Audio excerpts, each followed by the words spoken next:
Thanks, guys. Joining me now is SAU President Dr. Amy Novak. Thanks so much for being here. Thanks for the opportunity to visit with you today. Of course. So let's get things started. Things are changing rapidly at the state and federal level, but let's rewind a bit. How exactly did we get to HB 60 and other legislation that targets DEI programs and grant funding? So great question. There's actually two larger conversations here. One is at the state level, which you're referring to in HB 60, and then there's some federal directives that we've also been given. And so I'm going to start at the state level. Last year, the state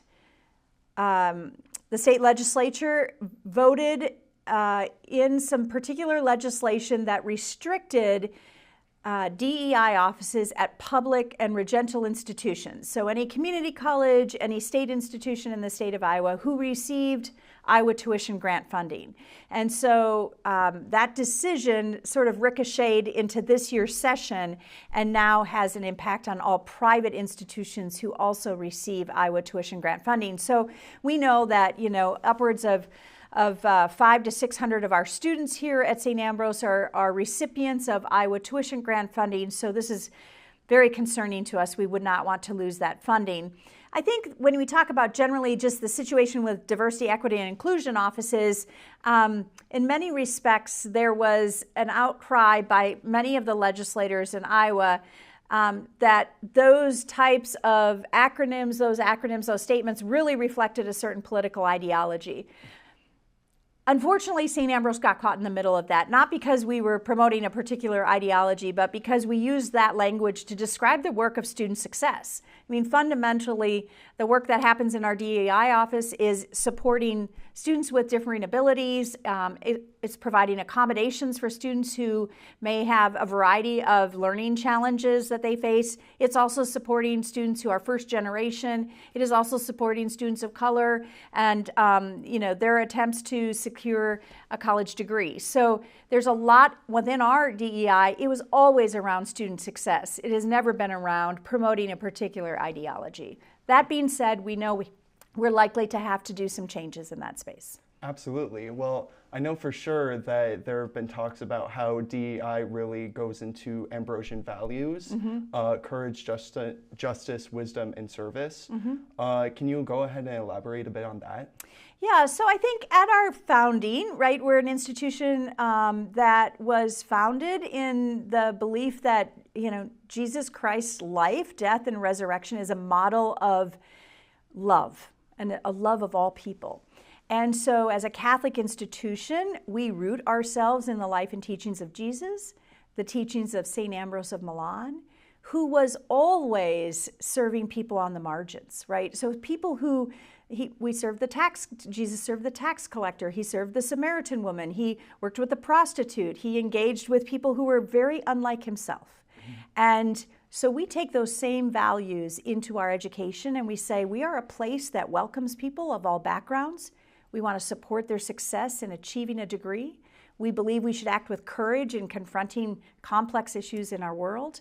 And then we want to approach that from a lens of wisdom informed by our Catholic intellectual tradition, of a commitment to justice, and a commitment to service. Absolutely. Well, kind of going off of education, you have said that this legislation will not impact our current curriculum or student groups, but as you said, certain efforts might have to be adjusted.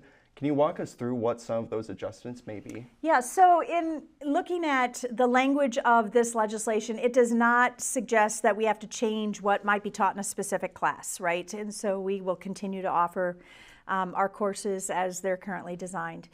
We do know that we in the past, at the federal level, there's some language that suggests we may need to adjust the naming of some of our scholarships. It won't impact students. I mean, we're going to make sure they're awarded the same amount. It just might be in the name of that scholarship. So, for example, some of our students receive what's called a minority scholarship, and that might need to be just changed in name simply because of the federal directive. Organizationally, we may not be able to have an office of DEI as described, in our current organizational structure, but we will continue to have those key staff members employed in supporting the success of all students through a variety of initiatives in our retention area, our Accessibility Resource Center, and we'll continue to be able to support our student groups across campus who might align around particular areas, in part because those groups are open to all students. So regardless, any of our student organizations are open to all students. Definitely. Yeah.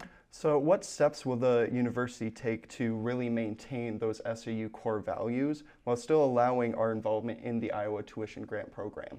Right, so we're just really reminding people that our work in diversity, equity, and inclusion is rooted in our mission and in our values of courage, wisdom, justice, and service. And when you unpack those values, we talk about being a place that is welcome and open to people of all backgrounds. So we're really just rooting this work in our mission, in our vision, in our core values.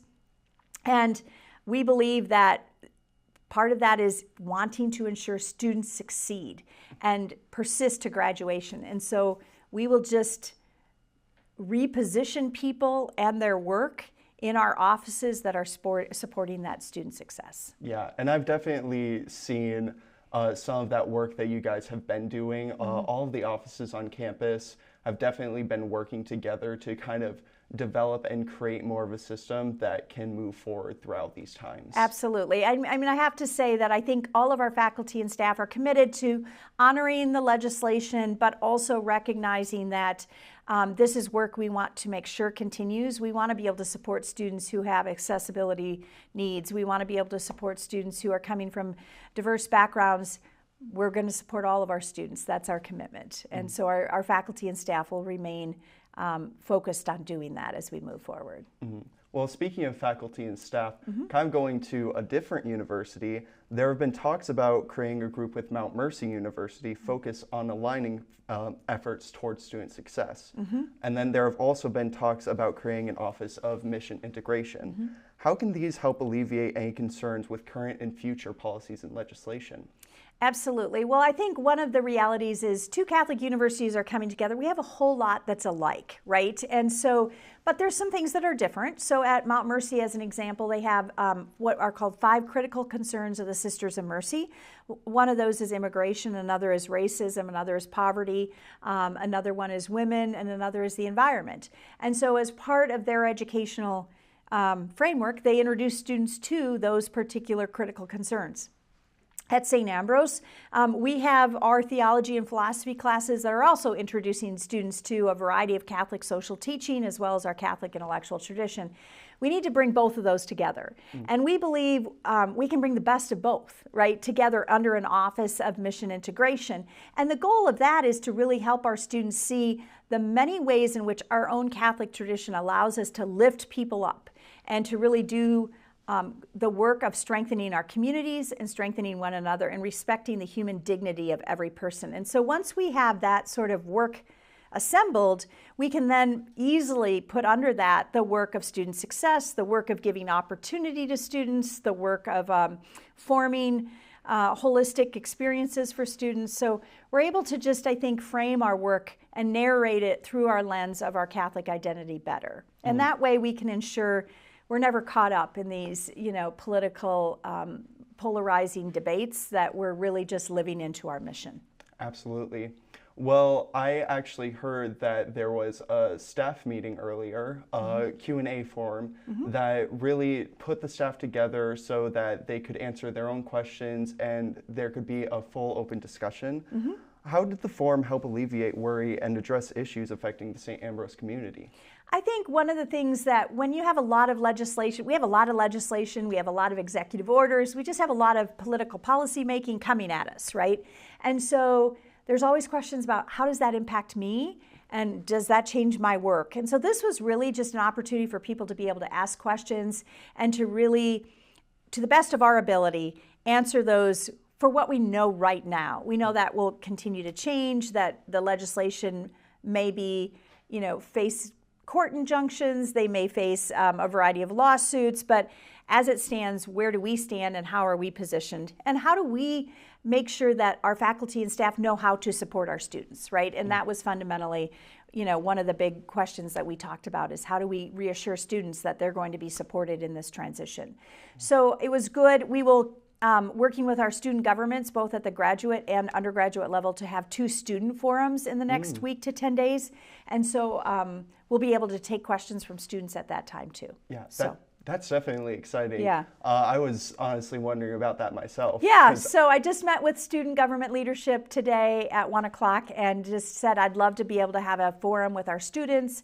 So I know they're going to be working with student clubs and organizations to really discern when the best time that is, and we'll have that scheduled. I know I asked for it to be in the next 7 to 10 days, so I'm hopeful that in the near future we can have that scheduled. Yeah, well, I can't wait for it. Yeah. No, so thanks again for being here, Dr. Novak. Absolutely. Thanks for the opportunity to share some insights on this topic. Of course. Back to you guys.